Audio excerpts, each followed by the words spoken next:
ജല അതോറിറ്റി ജീവനക്കാരുടെ ഓൺലൈൻ പൊതുസ്ഥലംമാറ്റം അട്ടിമറിച്ച സംഭവത്തിൽ പ്രതിഷേധവുമായി BMS. തിരിമറി നടത്തിയവർക്കെതിരെ നടപടി ആവശ്യപ്പെട്ട് കേരള വാട്ടർ അതോറിറ്റി എംപ്ലോയീസ് സംഘം രംഗത്തെത്തി. സാധാരണ ജീവനക്കാരെ വഞ്ചിച്ചവർക്കെതിരെ നടപടിയെടുത്തില്ലെങ്കിൽ പ്രക്ഷോഭം സംഘടിപ്പിക്കുമെന്നും മുന്നറിയിപ്പ്. ജല അതോറിറ്റി ജീവനക്കാരുടെ ഓൺലൈൻ പൊതുസ്ഥലമാറ്റത്തിൽ വ്യാപക അട്ടിമറി നടന്നതായുള്ള വാർത്ത രേഖകൾ സഹിതം ജനം ടിവിയാണ് പുറത്തുവിട്ടത്. 5 കിലോമീറ്റർ പരിധിയിലുള്ള വാട്ടർ അതോറിറ്റി ഓഫീസുകൾ ഒറ്റ ക്ലസ്റ്ററായി പരിഗണിക്കണമെന്ന വ്യവസ്ഥ അട്ടിമറിക്കാൻ G-Spark സംവിധാനത്തിൽ ഓഫീസ് വിവരങ്ങൾ ഉൾപ്പെടുത്താതെയായിരുന്നു തട്ടിപ്പ്. ഇതോടെ 5 കിലോമീറ്റർ ചുറ്റളവിനുള്ള ഓഫീസുകളിലേക്ക് ആർക്കും ട്രാൻസ്ഫർ നൽകുന്ന ചട്ടം മറികടന്ന് ഒരേ കെട്ടിടത്തിലെ വ്യത്യസ്ത ഓഫീസുകളിലേക്ക് സ്ഥലംമാറ്റം സ്വന്തമാക്കിയവരും നിരവധി.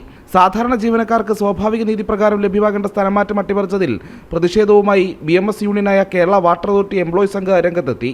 സുതാര്യമാക്കുക എന്നുള്ള ലക്ഷ്യം ഉണ്ടായിരുന്നെങ്കിലും വളരെ സ്ഥാപിത താല്പര്യക്കാർ ഇത് നിർവഹിച്ചിരുന്ന അതിന്റെ ചുമതലയുള്ള ആൾക്കാർ ഏകപക്ഷീയമായിട്ട് ജീവനക്കാരെ തലങ്ങും വിലങ്ങും ദൂരസ്ഥലങ്ങളിലേക്കും സ്ഥലം മാറ്റിക്കൊണ്ട് ഇത് അട്ടിമറിക്കുന്ന സാഹചര്യമാണ് ഇപ്പോൾ പുറത്തു വന്നുകൊണ്ടിരിക്കുന്നത്. കഴിഞ്ഞ വർഷം കേരള വാട്ടർ അതോറിറ്റി എംപ്ലോയീസ് സംഘിന്റെ BMSന്റെ ആഭിമുഖ്യത്തിൽ വളരെ കൃത്യമായി ഇതിന്റെ അടിസ്ഥാന വിവരങ്ങൾ ശേഖരിച്ചപ്പോൾ 400-ലധികം ജീവനക്കാർ തങ്ങളുടെ ഡാറ്റാബേസിലുള്ള G-Sparkലെ അടിസ്ഥാന വിവരങ്ങളിൽ മാറ്റം വരുത്തിക്കൊണ്ട് അത് തിരുത്തിക്കൊണ്ട് സ്ഥലം മാറ്റി നിന്ന് മാറി നിൽക്കുന്ന ഒരു സാഹചര്യം ശ്രദ്ധയിൽപ്പെട്ടു. ഇതിനെ തുടർന്ന് BMSന്റെ നേതൃത്വത്തിൽ ഒരു വിവരശേഖരണം നടത്തിക്കൊണ്ട് ക്രമക്കേട് നടത്തിയവർക്കും കൂട്ടുനിന്നവർക്കുമെതിരെ നടപടി ആവശ്യപ്പെട്ട സംഘടനാ നേതാക്കൾ water authority managing director K. Jeevan Babu IASന് പരാതി നൽകി.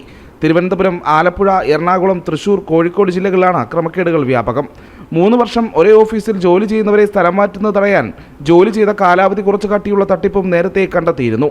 ജനം, തിരുവനന്തപുരം.